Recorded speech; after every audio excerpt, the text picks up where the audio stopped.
muita atenção nessa crise de Deus. Desde a hora sexta até a hora nona, houve trevas sobre toda a terra. Por volta da hora nona, eu ouvi Jesus alto a voz dizendo: Eli, Eli, lama sabachthani. O que quer dizer? Deus meu, por que me desamparastes? E alguns dos que ali estavam, vindo isto, diziam: ele chama por Elias.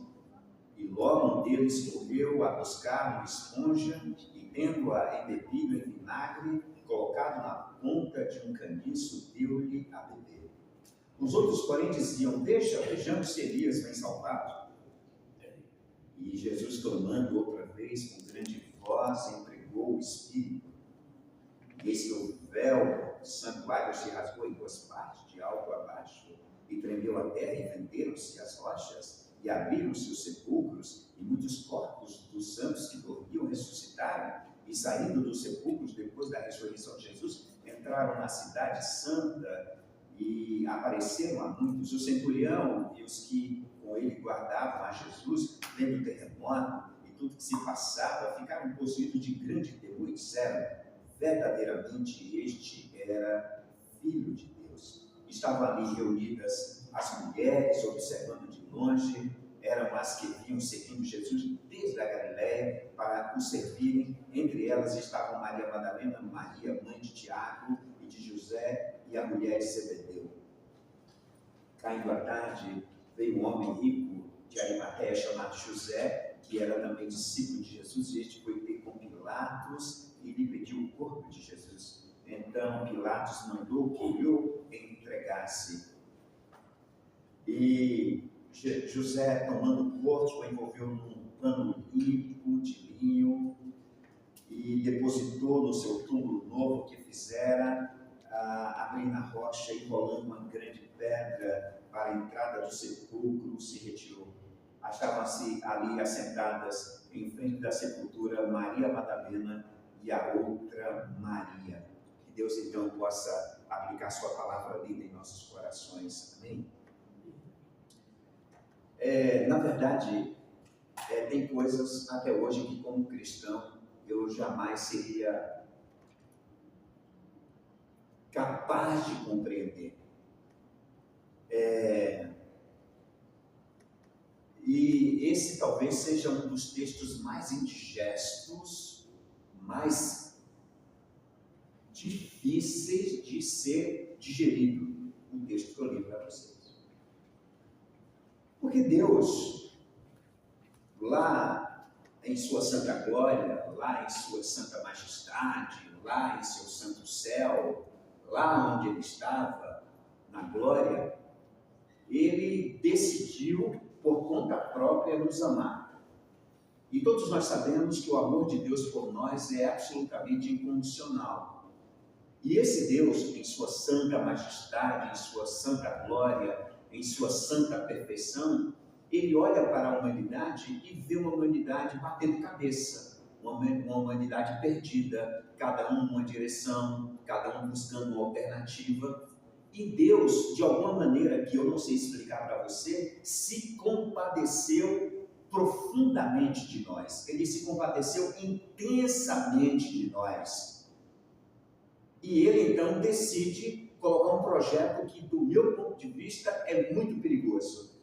E eu, em sã consciência, se fosse Deus, não faria o projeto que Deus fez. Mas, graças a Deus, eu não sou Deus, né? E nem pretendo ser. Eu não tenho essa síndrome de Deus. E ele, então, escolhe, como nós sabemos, um aldeão de 14 para 15 anos, e ele decide enviar um mensageiro àquela aldeã chamada Maria, que vivia numa aldeiazinha muito distante, bem periférica, e o anjo lá pelas tantas, e Maria, pelo que nós sabemos, a Virgem Maria, ou a Santa Maria, ela nunca tivera visto um anjo, mas naquele dia, naquela tarde, naquela casinha, naquele casebre humilde, Maria recebe uma visita angelical. E essa visita angelical traz uma notícia para Maria que é profundamente desconfortante. Alguém poderia pensar, puxa, eu gostaria de estar no lugar de Maria, mas a notícia que Maria recebeu foi uma notícia bombástica. O anjo chega para Maria, que já está naquela altura desposada com José, prometida em casamento, está aguardando apenas José cumprir os rituais, os trâmites dos judeus para realizar o casamento, e o anjo chega e diz: salve Maria, você é uma mulher escolhida, Deus de alguma forma olhou para você e te escolheu, e eu vim aqui trazer esse recado. E Maria, assim perplexa, eu penso numa jovenzinha de 14 para 15 anos, magérrima, inocente, trêmula diante daquela visão, e o anjo então traz a notícia: Deus Todo-Poderoso escolheu você para que você seja a mãe do Salvador da humanidade. Maria fica pensando: caramba, pô, será que Deus não tinha outra pessoa? Por que eu? Por que logo eu? E aí a Maria refuta o anjo e diz: olha, eu não posso aceitar essa missão de ser a mãe do Salvador, porque nem sou casada, eu sou virgem e eu estou prometida em casamento. E o anjo disse: mas não será da forma que você acha que é. Você será incubada ou fertilizada pelo Espírito Santo de Deus. O Espírito Santo de Deus vai fertilizar e vai colocar um óvulo em você, e você vai dar a luz a Maria. Então pensa: peraí, mas isso não pode acontecer comigo. Não, Deus te escolheu. Mas ela argumenta com o anjo: mas eu não conheço nenhum varão. Maria não entendia que ela seria mãe de uma semente divina, a semente eterna, sem a participação do homem.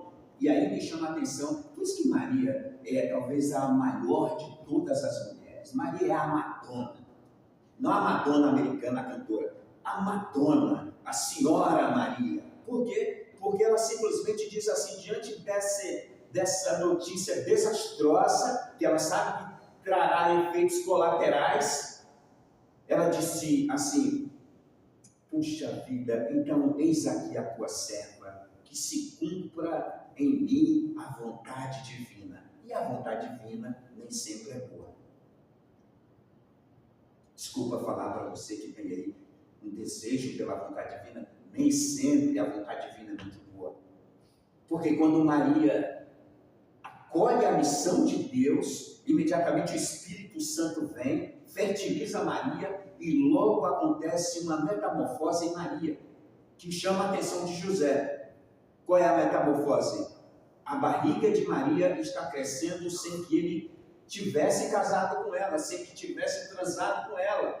Ele não teve nenhum relacionamento. Peraí, como é que ela apareceu grávida? Ela então deve ter me chifrado, deve ter colocado um galho em mim terrível. Meu Deus! Aí José fica, olha só, Deus escolhe Maria aceita a missão, mas gera um efeito colateral em José, que fica numa crise desgraçada. Eu penso que as noites de José, enquanto via a barriga de Maria crescer, não foram mais as mesmas, pensando: nossa, eu fui traído e agora eu estou prometido de casar. E quando ele fica pensando: bem, mas a Maria, ela é tão pura. Vocês estão entendendo?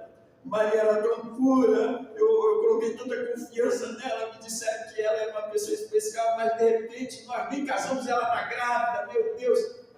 Aí José pensa assim: aí eu vou abandonar Maria, vou dizer para ela que não vai dar certo a nossa relação, que vou ter que interromper o noivado, que não vai haver mais casamento. Quando José estava nessa masturbação mental, ele disse assim: o anjo do Senhor visita José. Olha só, eu quero que você veja esse contraste. Primeiro, o anjo do Senhor aparece a Maria ali, na sua rotina, no seu dia a dia. Pessoalmente, ela não está tendo uma visão, ela não está dormindo, ela está acordada. E Deus manda o anjo visitar José em sonhos. Pensa sobre isso. Você já recebeu uma visita angelical em sonho? José recebeu. E olha o diálogo do anjo. Isso é a parte mais importante dessa escritura. O anjo diz assim: ô José, a Maria não te traiu. Estou traduzindo a conversa que a gente lê num texto puro, né? Mas a ideia é essa: ô José, a Maria não te traiu. A Maria está grávida de um projeto divino. E ela será mãe do Salvador da humanidade. E essa foi uma decisão privada de Deus. Então não tema receber sua mulher. Aí José acorda do sonho, do pesadelo, que aquilo foi um pesadelo, e ele então desistir de Maria. Ele desiste de desistir de Maria. E ambos se casam. Estão comigo? Maria dá luz a Jesus numa noite trabalhosa. Maria era muito pobre. Era pobre de maré. Era pobre demais. Tanto é verdade que diz a Bíblia que quando na noite em que as contrações ficaram muito fortes e que Maria disse para José, vai nascer, eles não tinham dinheiro nem para alugar um quartinho para que Jesus pudesse nascer de forma digna. Um homem lá, gentil, eu acredito que usado por Deus, ele disse, olha, eu tenho um estaleiro onde dormem os animais, o único lugar que eu tenho para acolher vocês. E aí todos nós sabemos que Jesus nasceu numa estrebaria, fétida, suja, de esterco de animais, e ali foi que Jesus nasceu. Quem diria que aquele projeto de Deus abalaria o mundo? Quem esperava que aquela criança fosse posta para a contradição da humanidade? Ninguém esperava. Para Maria, e talvez para José, e talvez para o dono da estrebaria, era mais uma criança vindo ao mundo, só que aquela criança não era mais uma criança vindo ao mundo, era a criança. Ele era o Rei dos Reis. Ele tinha esse título, Rei dos Reis e Senhor dos Senhores. A gente sabe disso hoje, mas quem estava naqueles dias não sabia. Jesus então nasce. Jesus cresce como qualquer criança. Tem que aprender a andar, aprender a falar, aprender a conversar, aprender a cultura, as músicas, ir na escola. Jesus não tem vida fácil. Ele, apesar de ser Jesus, ele tem uma vida difícil. A vida dele eu vou desmontar uma vaca sagrada que você tem, e que a Igreja Católica é responsável por essa vaca sagrada que nós acolhemos, que diz que José era carpinteiro. José nunca foi carpinteiro. Isso foi apenas um jeito de dar uma dignidade ao trabalho de José, pelo fato dele ser pai humano de Jesus, ou pai adotivo de Jesus. Mas José foi pedreiro. José trabalhava em construção civil. José tinha um trabalho difícil. Jesus cresce nesse ambiente difícil, infância difícil, com muito pouco recurso. Eu sou filho de uma mãe e nós tivemos 16, eu tive 16 irmãos, minha mãe teve 16 filhos. Você imagina uma casa com 16 filhos? Você compra um pão e você tem que dividir esse pão para 16 pessoas. A banana tem que ser dividida para 16 pessoas. O bolo tem que ser dividido para 16 pessoas. E o pedaço tem que ser igual para todos. Se cortar um pedaço maior, vai ter treta. Então, o pedaço tem que ser certinho. E às vezes eu via na minha casa a dificuldade de comida. A comida às vezes era uma colher de arroz para cada um, porque é o que tinha. Jesus nasce num contexto de extrema pobreza. Bem, Jesus cresce, arruma amigos, tem uma vida normal, brinca, pula. Jesus talvez fosse muito faceiro. E aos 12 anos ele tem uma mudança radical. Maria resolve ir ao templo e leva Jesus no templo em Jerusalém. E Jesus se encanta com o templo. É a primeira vez Jesus foi com 8 dias de nascido ao templo e agora ele volta ao templo 12 anos depois. 12 anos depois, Jesus se encanta com o templo. A festa da Páscoa passa, Maria volta para casa, e quando Maria chega em casa, em Nazaré da Galiléia, caminho de 3 dias de Jerusalém, ela pergunta para José: cadê Jesus? Cadê Jesus? José, cadê Jesus? E aí eles percorreram 3 dias de caminho e não se deram conta que Jesus não estava com eles, porque Jesus ficou lá perdido em Jerusalém. E aí liga para Isabel, a prima, vai na casa dos parentes: vocês viram Jesus? Vai na casa dos amigos: vocês viram Jesus? Ninguém viu Jesus. Maria então decide com José fazer o caminho de volta, 3 dias, então são 6 dias. 3 dias para ir, 3 dias para voltar, 6 dias. 3 dias depois, Maria chega em Jerusalém. Onde é que Jesus está? Jesus está no templo. E Jesus está lá, numa resenha profunda com os doutores da lei. Lá só tinha pós-graduado.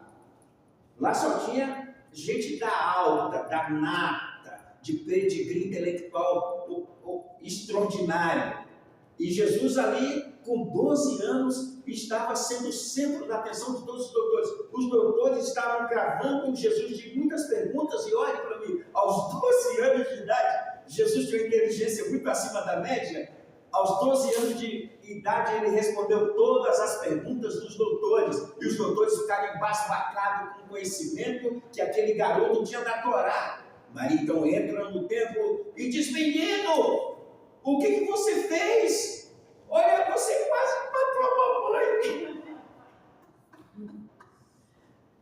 Você quase matou a mamãe no coração. Onde você estava, menino? Jesus então dá a seguinte resposta para Maria, que essa é para guardar no tesouro. Ele diz assim: por que me procuráveis? Não sabeis que eu vim cuidar dos negócios de meu Pai? Maria não entendeu absolutamente nada dessa fala.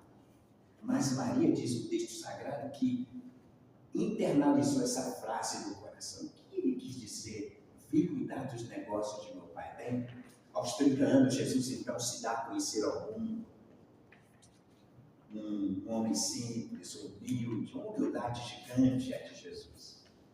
Uma pregação maravilhosa. As pessoas saíam, Talita, as pessoas afluíam atrás de Jesus. As pessoas queriam estar perto dele, tocar nele, levar um pedaço dele, sacar um pedaço da roupa dele, pegar um lenço e tirar o suor dele e levar para casa. As pessoas queriam um taco de Jesus, entendeu? Coitado de Jesus. Você saía na rua e as pessoas se jogavam em cima dele. A Bíblia diz que os demônios, os endemoniados, se lançavam sobre ele. Jesus não teve uma vida muito fácil. Um dia Jesus está numa casa, Ney, e ele foi nessa casa, a convite. Quando ele está na casa, 4 amigos, tem um amigo que é tetraplégico, que não pode caminhar, está na maca, e os amigos então decidem levar Jesus, levar o amigo nessa casa onde Jesus está. E aí, quando eles chegam na casa, não conseguem entrar na casa porque a multidão se disputava o espaço. E aí eles falaram: nós não podemos entrar com esse homem aí na casa, pela porta, pela janela, está tudo lotado. Eles decidem destelhar a casa, colocam o homem em cima do telhado. Olha que perigo, que perigo. Se a polícia estivesse lá, tinha prendido esses caras, porque é muito perigoso você pegar um tetraplégico, alçar ele para o teto, depois abrir o teto e colocar ele pela maca. Olha que perigo. Jesus então está lá, e o homem, Jesus está no meio da sala, e a sala é destelhada, e o homem desce. Jesus então olha para aquele homem: olhem para mim. Jesus olha para aquele homem e diz assim: filho, os teus... Não, gente, Jesus é dono de falas polêmicas, desculpa. Olha a bucha que Jesus vai enfrentar agora. Ele diz para todos da audiência: filho, para o tetraplégico, os teus pecados estão perdoados. Os fariseus que estão na casa começam a pensar: quem ele pensa que é? para perdoar pecados. Só Deus perdoa pecados. E Jesus, de alguma forma, que eu não sei explicar para você, ele leu o pensamento do pessoal. Ele ouviu o que disse na intimidade os fariseus. Aí Jesus então diz assim: pessoal, o que é mais fácil? Dizer para este homem: perdoados estão os teus pecados, ou dizer: levanta, toma a tua maca e vai para a sua casa? Para que vocês saibam que o Filho do Homem tem poder, eu te digo: levanta, toma a tua cama e anda. E o homem andou. O homem andou diante dos algozes, diante dos inimigos. O homem andou. E os caras ficaram com aquela... Eu ia falar uma palavra que não convém. Vocês já entenderam? Ficaram com aquela cara de panqueca. Mas aquilo foi mais do que suficiente, porque naquele dia, Nayara, a morte de Jesus começou a ser tramada, ser elaborada, ser planejada. Naquele dia, por conta daquele milagre, porque eles não acreditavam que aquele homem era o que a Bíblia, no Antigo Testamento, havia dito sobre ele, que ele viria. Ele seria o príncipe em Israel, ele seria rei de Israel, ele seria salvador de Israel. Mas o rei chegou, se encarnou, Israel não conheceu o seu rei.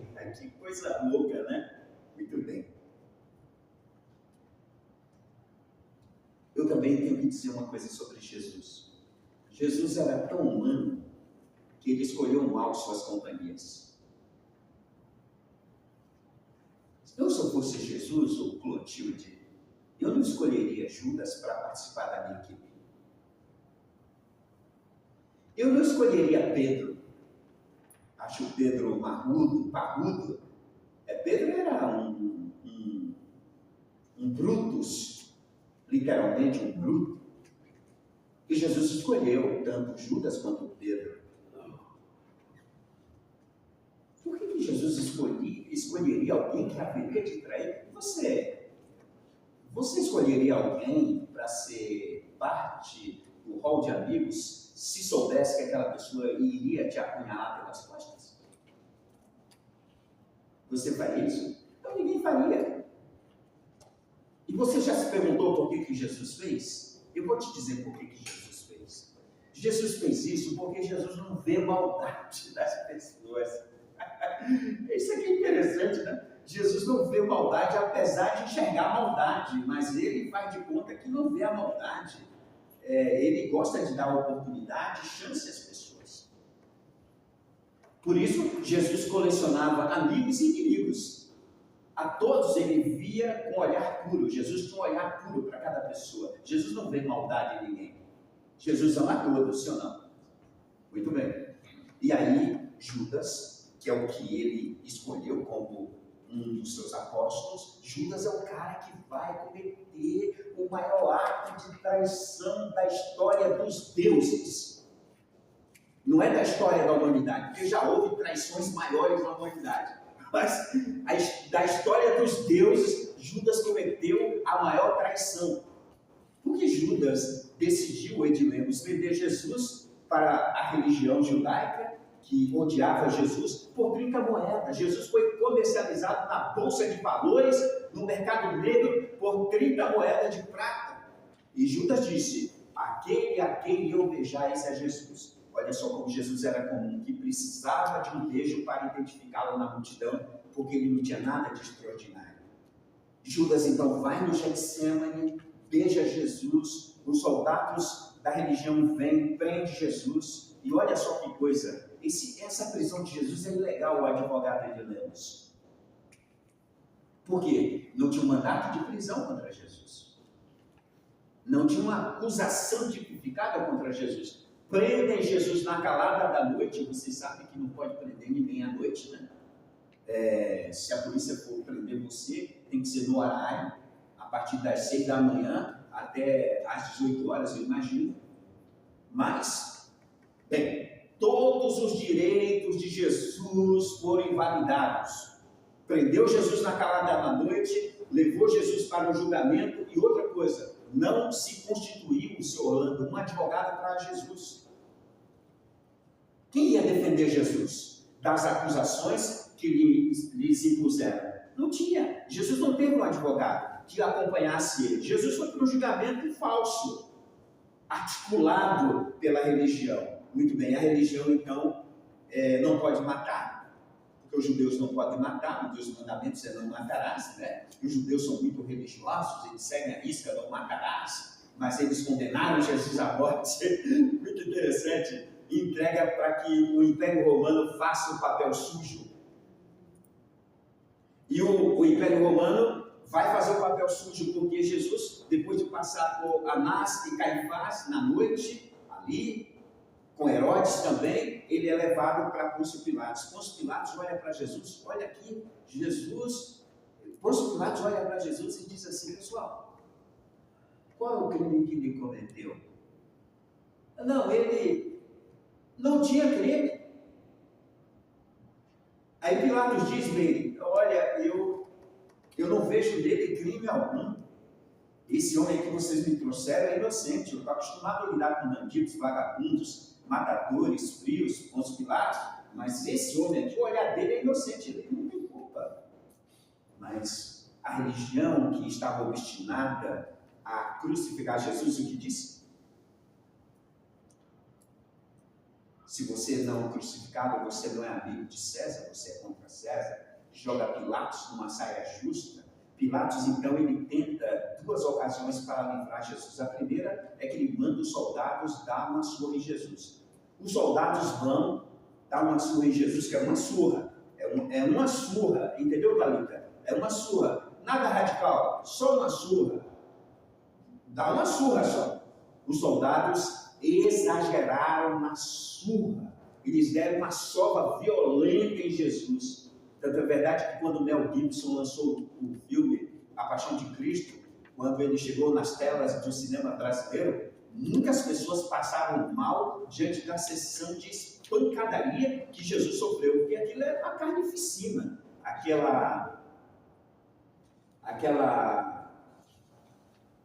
Aquele espancamento foi uma carnificina. Você via assim a carne sendo tirada das costas de Jesus. Aquilo é verdade.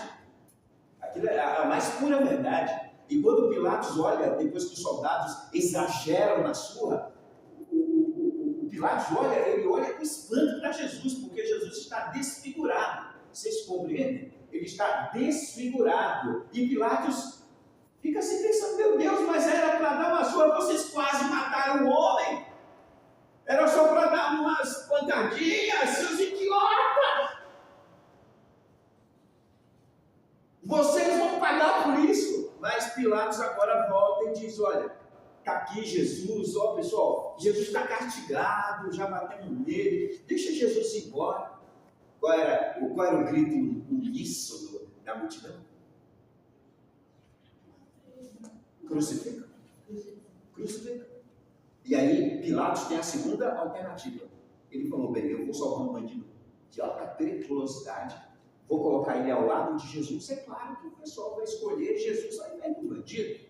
E aí traz Barrabás, que era um matador de excelência, uma espécie de lampião dos dias antigos, e coloca Jesus. E Pilatos diz: a quem vocês querem que eu vos solte?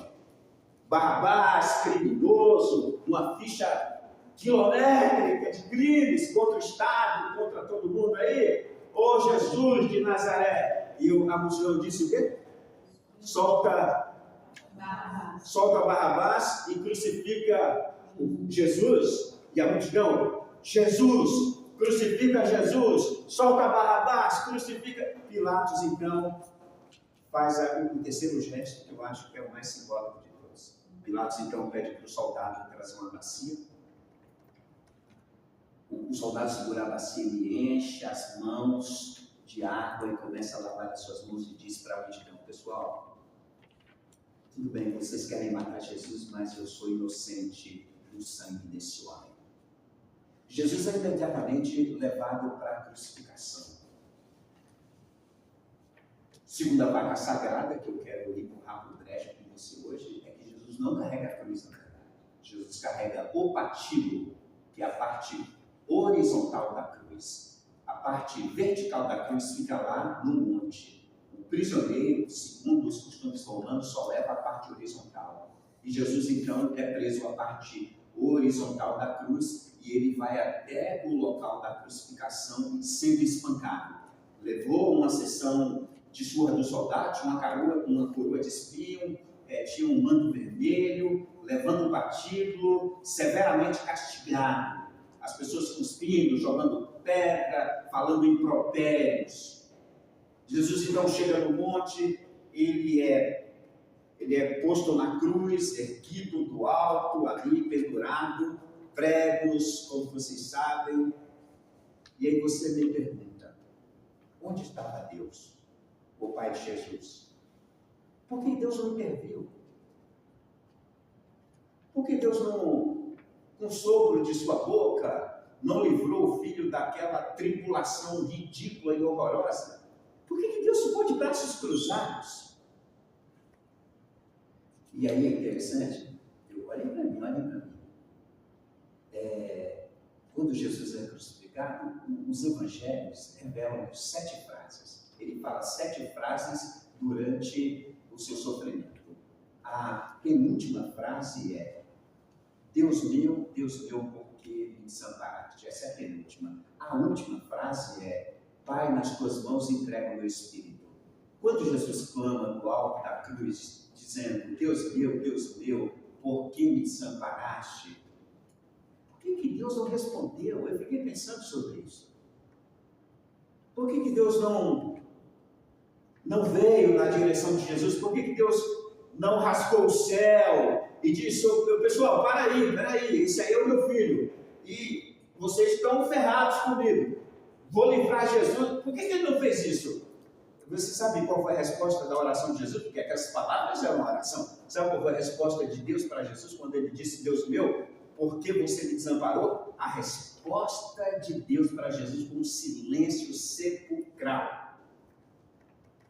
Um silêncio absurdo e absoluto.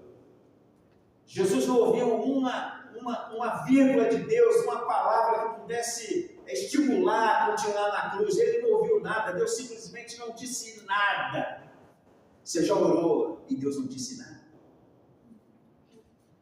Você já falou com Deus alguma coisa e você esperava de Deus uma resposta e Deus não disse absolutamente nada por vezes, e às vezes por anos sobre aquela matéria? Bem, essa semana foi a semana mais difícil da minha vida. Eu vou dizer por quê. Em 24 horas, eu perdi 3 pessoas do meu relacionamento. Em 24 horas. O Ralph, um alemão, que tomamos café, eu, Danilo, Sara e Luciana e Rebeca com ele, na última semana de 2024. O Ralph foi internado em 24, 3 dias depois, recebo a notícia que o Ralph está morto. A dona Satira, mãe do Betinho, morreu na mesma manhã. Estou indo para o velório, e eu tenho uma fala no velório do Ralph, e quando estamos indo para a sepultura, alguém diz: seu tio morreu. Saí do velório do Ralph e fui para o velório da dona Satira, e no dia seguinte tinha que ir para São Paulo para o velório do meu tio. E lá no velório do meu tio, as pessoas chegavam e procuravam a minha tia. Alguns diziam, ou eu disse, Deus precisou levar seu marido. Deus precisou de uma rosa no seu jardim, e aí ele precisou tirar essa rosa aí do seu jardim para plantar no jardim de Deus. Tivemos um parente que perdeu uma filha assim que nasceu. Também fui para o velório e eu podia ouvir as pessoas dizerem: olha, Deus tirou essa criança, Amanda, para ser uma estrelinha no céu? Eu fiquei pensando que essas falas não resolvem. Porque se Deus precisa de uma rosa para plantar no seu jardim, Deus tem muita falta de criatividade. Porque Deus é o ser mais criativo para a rosa. Olhe para os campos e você vê a diversidade de rosa. Por que ele precisa tirar uma rosa humana para plantar no seu jardim? Pensa também nessa situação. Uma menina que planejou casar e lutaram para casar, e no dia do casamento, depois do apartamento montado, o apartamento comprado, pago, festa paga, o infortúnio leva aquele marido. E alguém vai dizer para aquela jovem: olha, Deus precisou do seu futuro esposo, por isso ele não deixou você casar, porque ele era muito puro.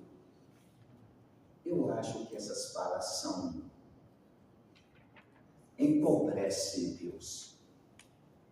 Deus não faz nada disso. Você desculpa aí falar isso para você. Deus não é egoísta a esse ponto. Deus não é mesquinho a esse ponto. Deus não sente essa satisfação maquiavélica de tirar alguém. Não, gente. A morte, ela é natural. E às vezes antinatural. Mas Deus, Andréia, não pode fazer nada. Desculpa também dizer isso para você. Muitas vezes Deus não pode fazer nada. O que cabe a Deus é ficar em silêncio, observando, porque Ele está de mãos acorrentadas. Se Ele não pôde fazer nada com Jesus, que teve uma morte muito dolorosa, muito difícil, Ele não pode fazer nada também por nós nessa hora. Eu queria dizer que eu vou dizer onde é que estava Jesus na cruz. Onde estava Deus na cruz quando Jesus foi crucificado e quando ele disse aquela última palavra: Pai, nas tuas mãos entrego o meu espírito. Vou dizer, vocês querem mesmo saber? Deus era as Três Marias. As Três Marias que ficaram ali, porque os discípulos foram todos embora, e elas ficaram ao pé da cruz até o último suspiro de Jesus. Ali estava Deus, representado nas Marias. Não posso fazer nada, filho, mas eu estou aqui. Essas mulheres me representam. Essas mulheres é o meu abraço. Essas mulheres é a minha presença. Não pude fazer muita coisa pela Márcia, a esposa do Ralph, mas eu pude dizer para ela: Márcia, eu estou aqui. Eu só posso dizer isso: Márcia, eu estou aqui com muito sentimento e dividindo essa dor tristíssima com você. Eu estou aqui. Cheguei na minha tia em São Paulo e disse: tia, eu não tenho muito a te dizer, mas que olha, eu estou aqui com você. Aí eu estou lá no velório, sentado junto ao caixão. Ela disse assim: a tia precisa de um abraço, você me dá um abraço? E eu pude dar o abraço de Deus. Eu acho que é assim que eu vejo Deus. Um Deus que não pode nos ajudar muitas vezes, por conta de muitas impossibilidades, mas é um Deus que sempre manda alguém para te consolar. Você nunca vai estar sozinho, porque Ele sempre se fará presente na vida de alguém. Alguém vai te dar um abraço, alguém vai te dar um sorriso, alguém simplesmente não vai dizer nada e vai ficar calado. E aí eu fiquei olhando no velório do meu tio, tinha muita gente, e eu olhava as pessoas chegando no velório, alguns com medo de se aproximar da minha tia, outros aproximavam-se dela e davam um abraço, outros ficavam a uma média distância, mas todos olhando para ela. E eu pude olhar para aquela cena e ver em todos aqueles rostos um gesto muito lindo de Deus. Olha, eu disse: eu estou aqui com você. Eu estou aqui com você. E eu queria que você, quando fosse em qualquer velório, nunca diga: para o viúvo, para a mãe, para o neto, para o filho, que Deus precisou tomar essa atitude de levar alguém muito querido seu, porque Deus é muito egoísta e quis tirar essa pessoa de você só para ver você sofrendo. Não, irmãos, nós estamos errados, muito errados. As pessoas não querem ouvir palavras fofinhas. Eu odeio palavras fofinhas no... Não, se eu estiver velando o corpo de alguém da minha família, não me venha com palavras fofinhas. Só cola lá comigo. Só me dá um abraço ou um sorriso. É mais do que palavras. Porque essas palavras não representam Deus. Essas palavras não dizem o que Deus é. E nem dizem o que Deus diz. São apenas intenções até inocentes nossas, mas muito perversa. Muito perversa. Por isso que Deus, quando eu disse e li um texto para vocês concluindo, para mim esse é um texto que representa a maior crise de Deus. Crise de Deus na vida de Jesus. Porque Deus ficou em silêncio em todas as partes de Jesus. Mas as três Marias estavam lá, aos pés da cruz, olhando para ele e esperando ele dar seu último suspiro. Ali está Deus. Ele vai até o fim contigo, até seu último suspiro. Show de bola, né? Deus é maravilhoso. Por isso que eu amo Deus, né? Não amo um Deus mágico, um Deus que faz peripécias. Eu amo um Deus humano, que vive as nossas impossibilidades, que às vezes se vê de mãos atadas, não pode ajudar, não pode fazer, mas quando a tragédia acontece, lá está ele, representado numa criança, num abraço, num sorriso, numa ajuda. É assim que eu vejo Deus. Vamos orar? Querido Deus, que desafio é ser Deus. E eu sei que no fundo, o Senhor tem uma vontade imensa de, às vezes, interferir na vida privada humana e de resolver as coisas para a gente. Mas o Senhor respeita as nossas escolhas e respeita as decisões humanas. Talvez é por isso que o Senhor entende a maior dor, ou a mãe das dores. E para mim, a mãe das dores é a rejeição.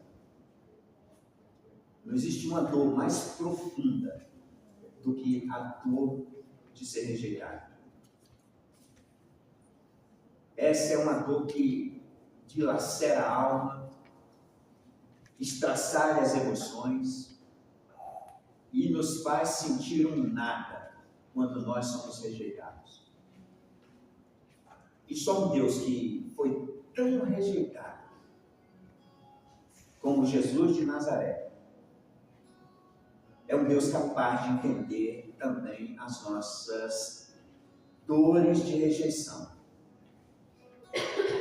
Não existe um humano que compreenda, não existe uma mulher que compreenda, não existe um homem que compreenda, não existe um psiquiatra e um psicólogo que compreenda a dor da rejeição, porque ela esmaga a alma. A mãe que é rejeitada por um filho,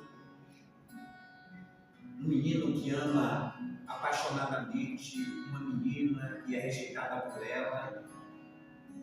E aí as rejeições vão se multiplicando. Pessoas que nos rejeitam pelo simples fato de sermos quem somos. E a gente passa aquele limbo macabro da rejeição, dores insuportáveis, vontade de cometer suicídio, de virar as costas para tudo, chutar o pau da barraca e pular do precipício. Só o Senhor pode entender uma dor como essa.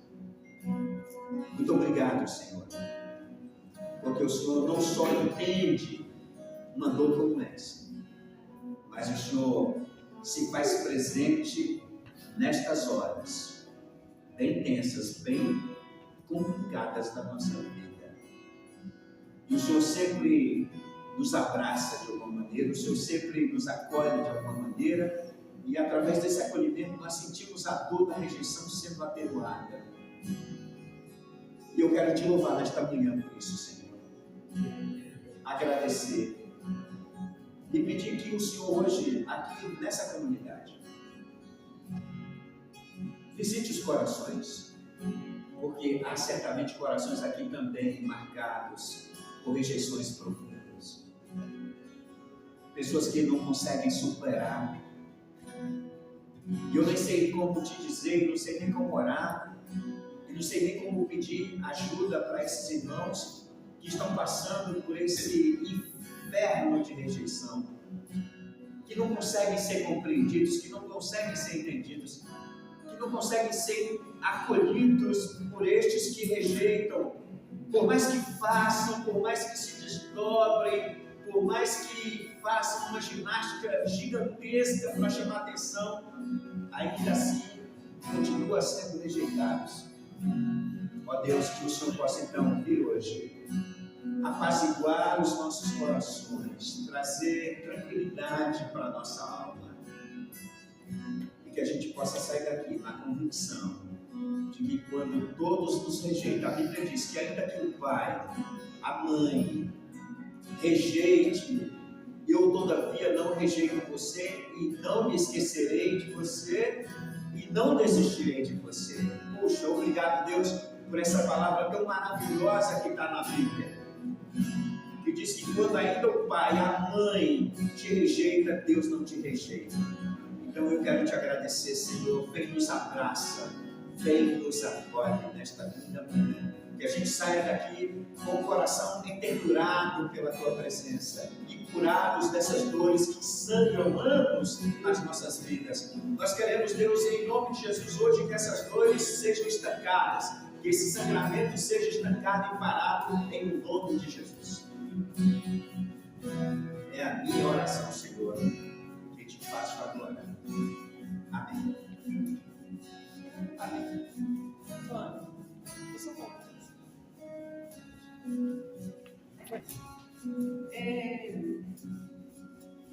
Quando meu pai faleceu, a minha família entrou em pé de guerra, né? Aí a gente veio com dinheiro, herança e tal. E assim, foi um ano difícil, sabe? Assim, você não consegue curtir o mundo, você não consegue sentir. E eu lembro que eu estava um dia aqui na igreja e a Thalita deu uma palavra assim sobre perdão que deixou muito comigo, sabe? E foi um processo de cura nesse dia. E passou um tempo, o Antônio chamou o Ralph e a Márcia para ir em casa tomar um café.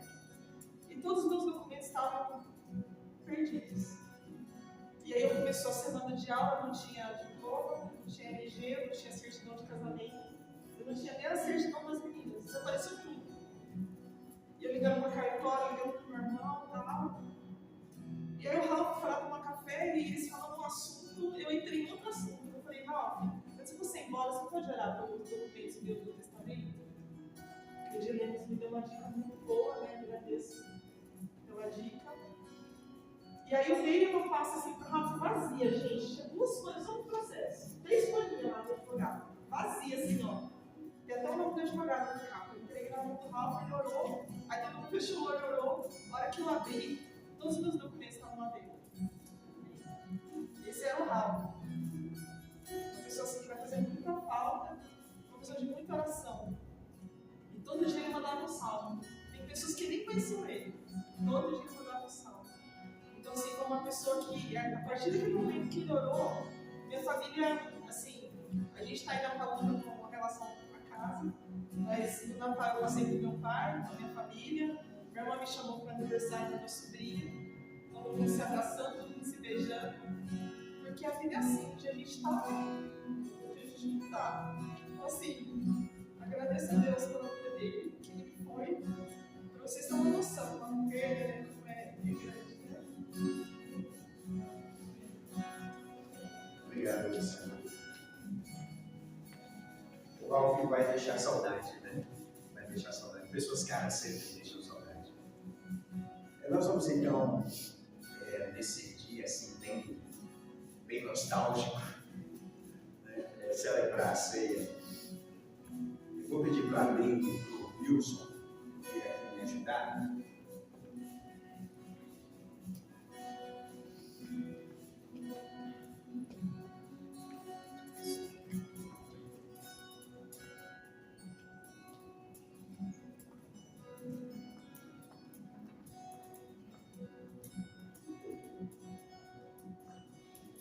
Enquanto o Wilson vai distribuindo para a Lei os elementos, a gente vai cantar aqui.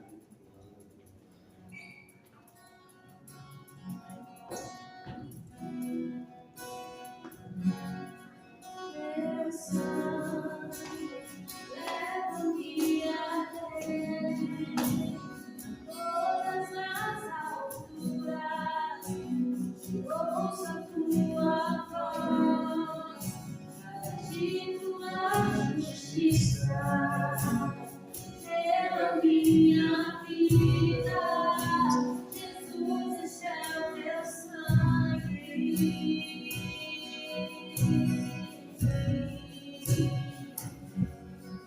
A cruz mostra a tua graça, o amor do Pai, prepara para nós. E para Ele posso me achegar, somente pelo sangue.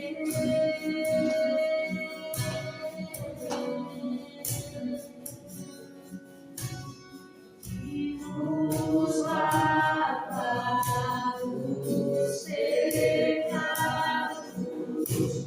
que nos traz restauração.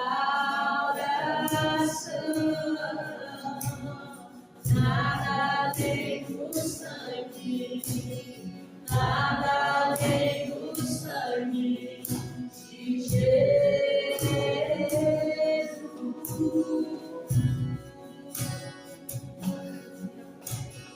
Que nos faz brancos como a neve, aceitos como amigos de Deus. Nada além do sangue, nada além do sangue de Jesus.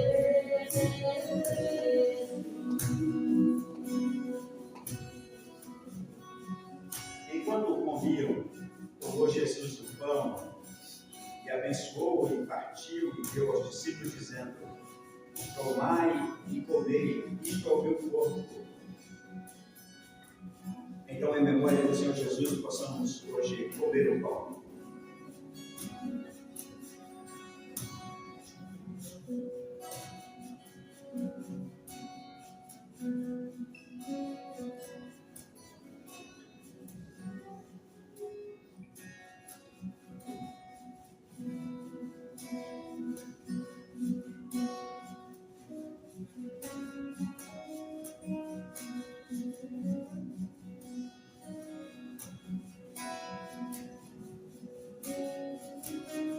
Querido Deus, obrigado por naquela noite, a noite mais escura das noites que o Senhor viveu, o Senhor pôde ainda celebrar a sua última ceia com os seus discípulos. Entre os presentes estava também aquele que o havia de trair. E mesmo diante do traidor, o Senhor parte o pão. Ao partir o pão, nos é informado que o pão é apenas simbólico. E que, na verdade, o Senhor está partindo a sua carne, por nós, permitindo a si mesmo um sofrimento indizível, para que através desse pão que se fez carne, pudéssemos ganhar de volta a comunhão com o Pai, com o Filho e com o Espírito Santo. E hoje, aqui nessa pequena comunidade, nós com muito sentimento, Senhor, nós com muita dor, podemos comer esse pão e lembrar de como foi difícil para o Senhor permitir que o Senhor mesmo suportasse aquele sofrimento tão horroroso, tão violento por nós. Tudo isso para nos poupar de um sofrimento talvez ainda maior. Muito obrigado. Nós, como igreja, hoje te agradecemos, Senhor, por fazer isso em memória de Ti. Hoje, o nosso coração, Senhor, as nossas emoções, os nossos sentimentos estão contigo, em uma forma de gratidão, por nos amar e por nos salvar, por intermédio de tão horroroso sacrifício. Muito obrigado, Deus, por participar dessa ceia em tua memória. É a nossa oração em teu nome. Amém.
A seguir eu vou um cálice e tento dar graças eu ao discípulo, dizendo: bebei dele todos, porque isto é o meu sangue, o sangue da nova aliança, derramado em favor de muitos para a remissão dos pecados. E digo-vos que, desta hora em diante, não bebereis deste vinho da videira até aquele dia em que hei de beber de novo convosco no reino do meu Pai que estás nos céus. Em memória do Senhor Jesus Cristo, possamos tomar.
Yeah.